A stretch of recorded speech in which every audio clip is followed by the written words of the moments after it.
We know that the province with the largest number of residential schools was Alberta. Many of those sites no longer exist. They've been, in a sense, lost to history. And yet we can conclude that all or most of those sites must have graves close to them.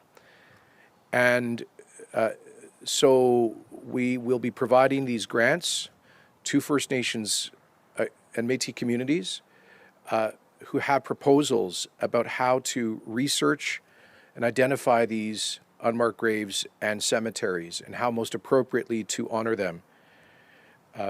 The Alberta Residential Schools Community Research Grant is open to Indigenous communities and groups, as I say, to lead research into undocumented residential school deaths and burials. These grants will go to Indigenous organizations who will decide how best to do the research. Lodge in Palmakers is the Edmonton site, primarily for First Nations residential schools. And so I know there are stories, and I know there is a wanting to search that site. So we'll be approaching Palmaker to have those initial discussions.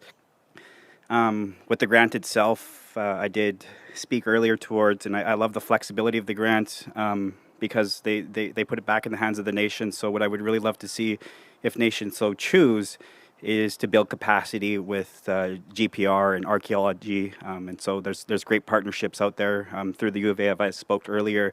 And again, those will take time and consultation for the First Nations to do with their elders and their survivors. But there's so much opportunity here to do a bunch of things, even in job creation, technical capacity, monument capacity, and just sharing circles. So, I think locally for Enoch, the primary location would be that site.